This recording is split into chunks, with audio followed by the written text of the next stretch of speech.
Our tech stuff is still considered fairly pedestrian, in our industry, but that's what makes it so exciting an opportunity.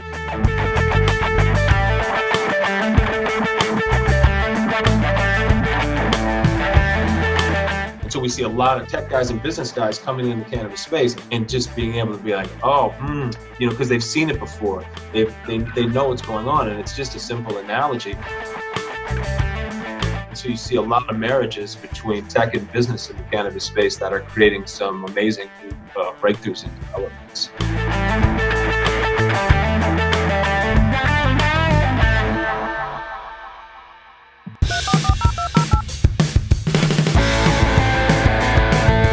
Welcome to the Hacker Noon Podcast. I'm your host, Trent Lapinski. In this episode, I interview Alex Rogers.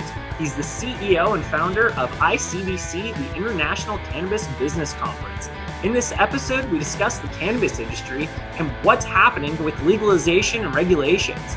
We also discuss internationally what's happening around the world and how cannabis is moving out of prohibition. If you're interested in learning more about the investment opportunities and how the tech industry relates to cannabis, this is an amazing episode, so stay tuned.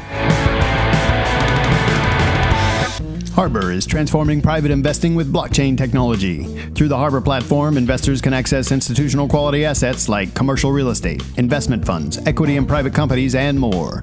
Own a piece of an office building, equity in a hotel, or invest in a venture capital fund. Hare's platform allows qualified investors to access opportunities previously out of reach through lower investment minimums and without locking up their capital for 5 to 10 years. Restrictions apply, so visit harbor.com for more information. That's HARBOR.com. Welcome to the podcast. I'm your host, Trent Lapinski. I'm here with Alex. Hey, Alex, tell us a bit about who you are and what you're working on. I am the CEO of the International Cannabis Business Conference and founder, and our mission is to bring the cannabis industry and the legalization of cannabis all over the world. And we are doing that in that we're holding conferences now in the United States, Canada, Germany, Spain, and Switzerland. And you've got quite the background in this industry. Can you tell us a bit about some of the stuff you've worked on? And you've got quite an interesting past that seems to date back all the way to the 90s. Yeah. So the grandfather of cannabis is a man named Jack Hare. He wrote a pretty famous book called The Emperor Wears No Clothes. And I met him in 1993 in Santa Cruz. I'm from Minneapolis, but I moved out to Santa Cruz. My girlfriend was a junior transfer at Santa Cruz, California. And I was fresh off the boat from Minnesota and met Jack Hare. And he recruited me to be one. And of course, I was a fan of smoking pot. And so I didn't know about activism then, but I sure knew about pot. And I knew we had a lot of brown pot in Minnesota, and I knew there was a lot of green pot in California, and it cost more, but it was a lot better. And so I met Jack Hare, and I was a Minnesota boy. I come to California. I see kind of this apathetic. I'm not really a hippie, but I have hippie tendencies. I like to hang out with the hippies. Like I said, they had a good green bud, and that the apathy killed me. Like, man, I just want to legalize weed, and we just got this. I was like, let's do it. And so I was fortunate enough to meet Jack.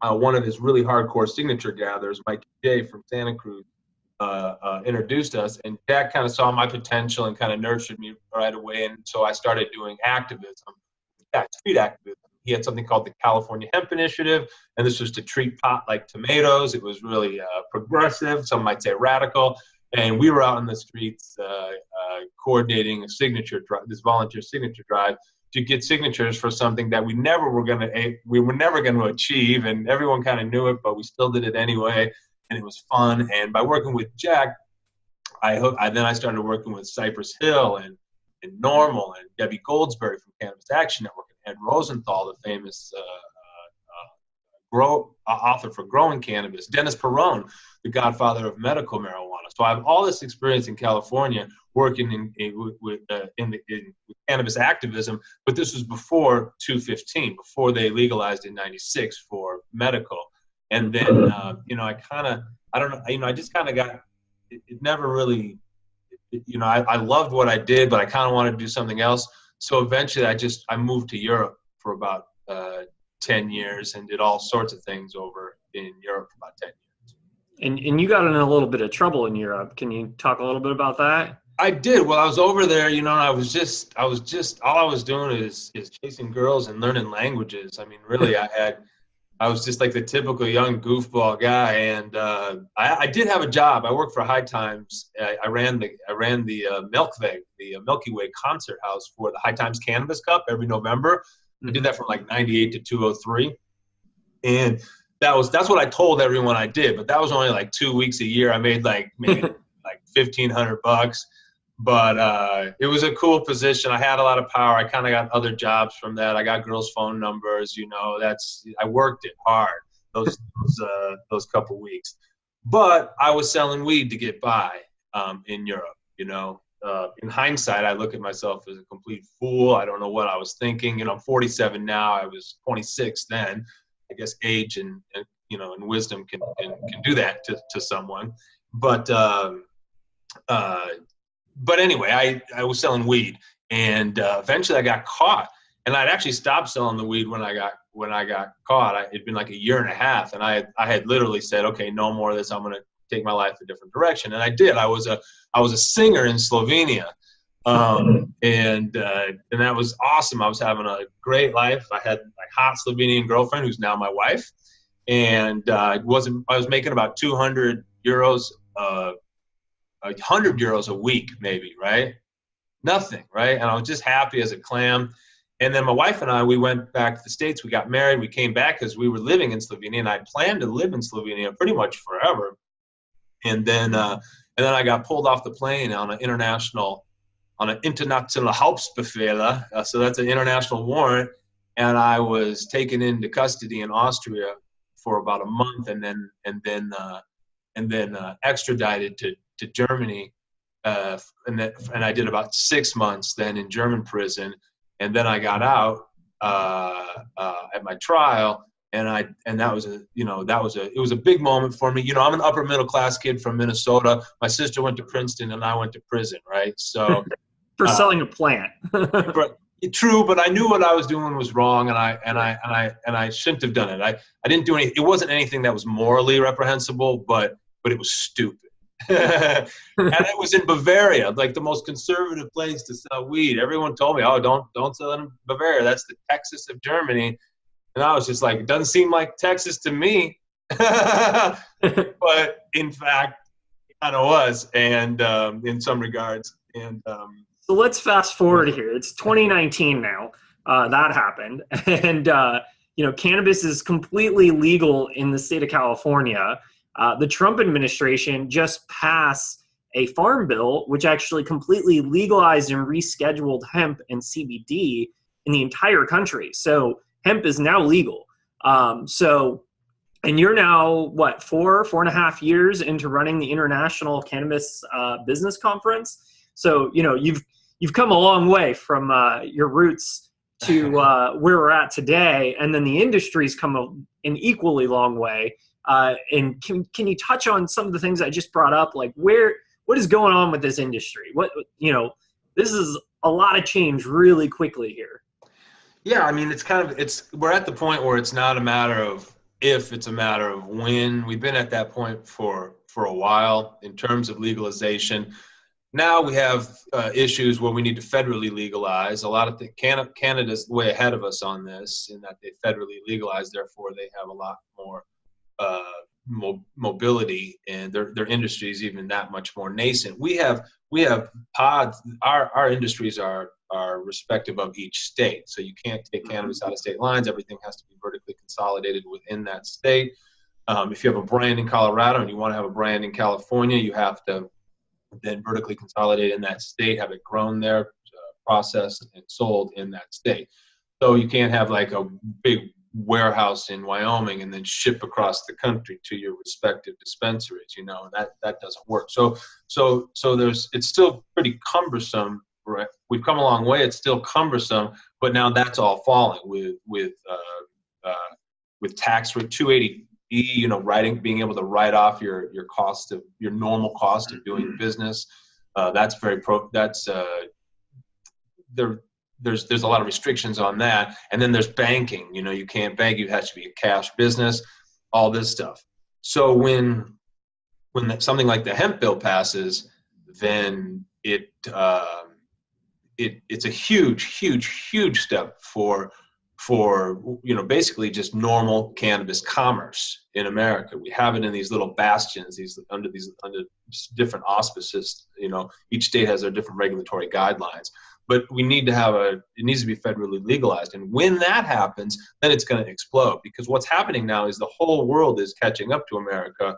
Or right now, America is, the international cannabis space has been circumventing the U.S. in that they have these federal legal systems that, for example, Canada's federally legal, Germany's federally legal under medical auspices. And so Canada is exporting buku bud to Germany right now to supply German medical patients. Mm-hmm.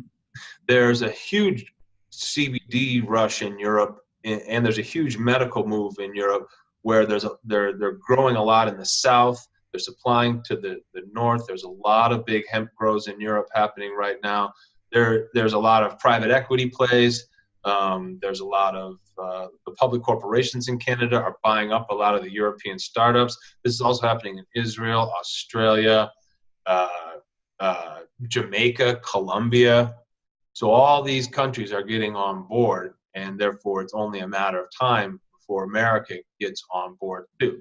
But everything's going forward. If anything, it's 3 steps forward, 2 steps back, but the trajectory is clear, going up. Harbor is transforming private investing with blockchain technology. Through the Harbor platform, investors can access institutional quality assets like commercial real estate, investment funds, equity in private companies, and more. Own a piece of an office building, equity in a hotel, or invest in a venture capital fund. Harbor's platform allows qualified investors to access opportunities previously out of reach through lower investment minimums and without locking up their capital for 5 to 10 years. Restrictions apply, so visit harbor.com for more information. That's HARBOR.com. And in California, we've kind of had to face, legalization here, which it's been kind of confusing. As a consumer myself, I use CBD products for health issues that I faced. And, a lot of the brands barely survived legalization here because it was really more about regulation than it was legalization. And the industry is definitely facing some challenges even with legalization. Can you talk a little bit about that? Yeah, sure. I kind of look at things from a consumer's perspective. I try to look at things from a consumer's perspective because I'm an old school activist. So all I really want is to get the best product for the best price. And I don't care who makes it, and the best product might be some boutique brand, and some of those brands are suffering because they're not able to scale, like this big money, private equity money that's been coming into the game for a while now. And also there's a lot of prohibitive, regulatory requirements that make it, you need to take a risk. It's a real business now. You've got to put in $500,000 and hope you're going to get that back out. That's a shame. I mean, I always support mom and pop businesses. I'm kind of libertarian minded. I think everyone should have a fair shake. If you look in Oregon, everyone really does have a fair shake. But at the same time, it doesn't matter because the folks that are going to scale. Prices are going to drop, and it's pushing people out where it's not viable. Mm-hmm. So I say a few things on that. For those brands that may not make it, they've got to brand more. They've got to market more because it's all about added value product and branding at that point. Just like any business, because there's a glut. There's so much of it, right? But as an activist perspective, I would say there's basically, the regulators are going to mess things up. The cannabis is the redheaded stepchild, and there's so much money involved that everybody wants a piece. So the state gets a tax, the locals get a tax, fees, all this stuff that is just bad for business in general. No other business really has this type of, I wouldn't say punitive, but I would say prohibitive structure around it, or very few, maybe like nuclear waste or something. I don't know, but it's kind of a, and the idea is to stop prohibition. And so when it's more expensive at the dispensary, than it is on the street, then people are still going to go to the street. That being said, we've seen prices go up in the dispensaries always when the state legalizes, and then bam, they go down because more people, the competition, more people growing. So ultimately, it levels itself out. It will in California also. And you'll have, so now in Oregon, you can go get an ounce for $60 on a special of dank, like sick herb, right? That would have been back in Santa Cruz in '93 would have been $400, 300 and a quarter, like for the bro price or whatever, right? Yeah. And so prices are going down. The quality is good in Oregon. And yeah, some people are getting pushed out, but a lot of those people getting pushed out were the reason they were making money anyway was on the backs of prohibitions because people were still going to jail for this. So, for example, when I'm in Berlin, the first conference we did in Berlin, I told everyone, I said, your regulators and politicians and administrators are gonna fuck this up, and that's clear. So, what's most important is that we end criminal penalties towards cannabis, and that everybody should be able to have a robust home garden. So, if everyone can have a home garden in the world, and the criminal penalties are ended towards cannabis, if I sell you a pound, the crime isn't the cannabis. The crime is that I didn't pay the tax on the pound that I sold you, right? And that's always going to be a crime. So we take it back to these kind of fundamental public policy axioms that everyone can be happy. The hippies can be happy because there's no criminal penalties and they can grow at home, and the big business guys can be happy, and then they can just treat cannabis as any other commodity. Yeah, and just for some context for the listeners, some of the regulations and some of the things in California, for example, it includes packaging. You have to have the most insane, wasteful packaging I've ever seen in any industry, where it's not just like child safety proof, it's like adult proof. You're like trying to get in there with scissors and a knife and trying to figure out how to actually get into these ridiculous zip tie bags. And, it's pretty crazy. Then you've also got a lot of challenges when it comes to advertising, because although the states have legalized, and as you mentioned, the banks have not, the advertising platforms that pretty much everyone uses, from Google to Facebook, they also don't allow advertising for cannabis brands. So the normal avenues that are available for, a alcohol company, for example, for advertising, I mean, they can run a Super Bowl commercial. The same kind of advertising capabilities are not yet available to the cannabis industry. And now there's, kind of this gray zone and question mark, even with hemp and CBD. Can you now market hemp and CBD products because it's now federally legal? Facebook and Google haven't really quite said like, hey, we're going to allow this yet, even though federally now hemp and CBD are legal. So it's kind of a shit show. There's a lot of chaos going on in this industry. So, tell us a bit about the event you're working on and how you're trying to kind of organize people to get through this and figure it out. Yeah, that's a good question.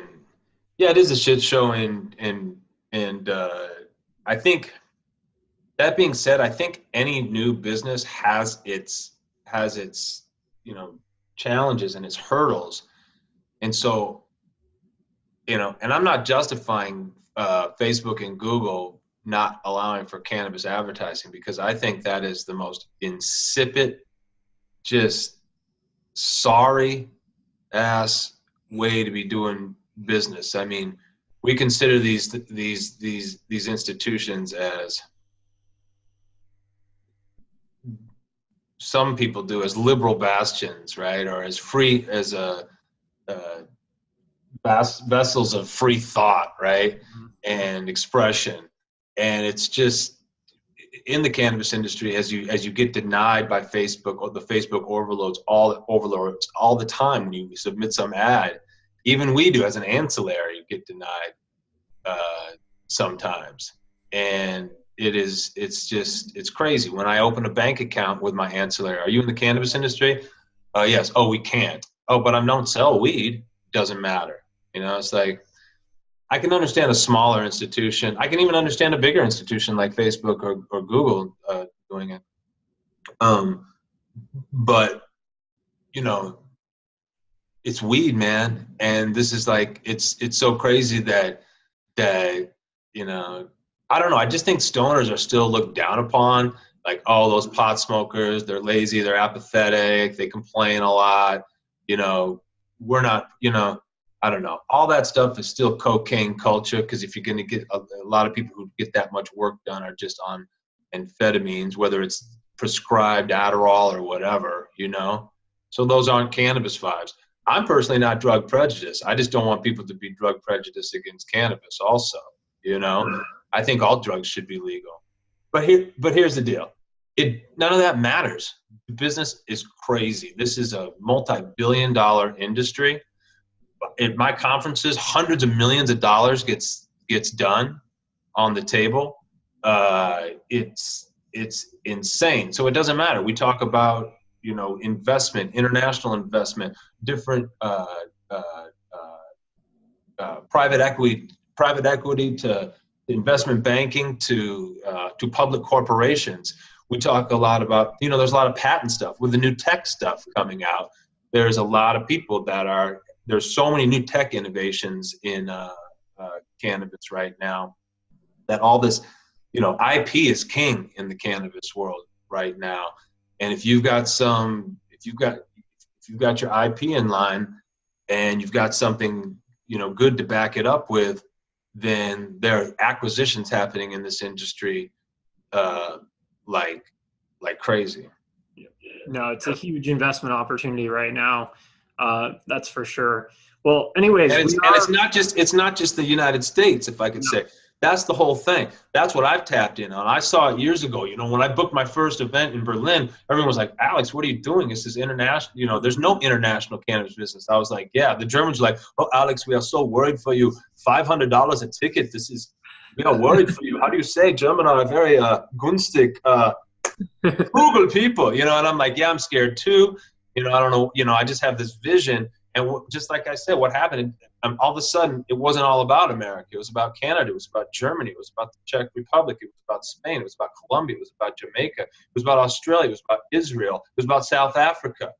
Mm-hmm. You know, all these countries. It was about Great Britain. It was all these countries, Greece, all these countries now. So it used to be that America was the only place, or the U.S. was the only place that had cannabis legal. Canada too, right? Now that's not true anymore. So there's so a lot of this, the business is, you know, there are no restrictions. In Germany, you know, if you have a clear license and you want to do cannabis business, or an importer license, import export. It's all, as long as it's done under medical auspices, it's all cool. So I mean, I just think that can't be understated, is how America is obviously not the center of the world, and we are, like, maybe with soft culture, but there's a whole world outside of America. And I was lucky enough to predict that would happen. And that was only 3.5-4 years ago, right? Mm-hmm. Because our first international conferences were in America, right? And then we just wanted to be international, and then we became international. And, you know, cannabis years are like dog years. You know, 1 year in the cannabis industry is like 10 years. You know, so much stuff can happen. I think the tech industry can probably relate to that sentiment. Yeah. Well. No, it's very analogous. It's very analogous to the tech industry, and you see it right now happening, and just in terms of like company valuations or whatever, not just like the logistics or dynamics of the industry, but just like how everything is playing out. It's very techy, .com-y, like boom, in just how it was in the late 90s or early 2000s. And then we have the new tech boom, you know, and it's so similar. So there's actually a lot of tech folks, you know. Our show in San Francisco attracts a lot, you know, definitely folks from Silicon Valley. And, you know, we're still, our tech stuff is still considered fairly pedestrian, you know, in our industry. But that's what makes it so exciting, an opportunity. And so we see a lot of tech guys, a lot of cannabis business, or just tech guys and business guys coming in the cannabis space, and just being able to be like, you know, because they've seen it before. They know what's going on, and it's just a simple analogy. And so you see a lot of marriages between tech and business in the cannabis space that are creating some amazing breakthroughs and developments. Well, I got to ask, this is the Hacker Noon podcast. So what is some time in your life that you've had to hack something? Let's see. I've had to hack something about a million. I'm not a computer guy, but metaphorically speaking, I've done it. That's been my whole life. There's a million times. I'd probably say in Amsterdam at a Cannabis Cup once, Fishbone was playing, and a famous old school band, Crucial, they're legends, and their last song was some real funky, groovy bit, and they invited the Cottonmouth Kings on. The Cottonmouth Kings had opened up this rap group. They laid down this funky groove, and they said, "Okay, we're going to invite the Cottonmouth Kings. They're from Orange County too, or they're our LA friends. Come on." The Cottonmouth Kings didn't come out. It was like they were grooving on the Norwood was grooving on the bass. Angela was doing little sing, and they didn't come out, right? So me and my boy came out, and I rocked the whole Milk Fig. Like I had the whole 1,000 people there with Fishbone, and when we got off stage, Fishbone had done an amazing job, and I went and rocked it with some freestyle, and when we got off stage, that was their grand finale.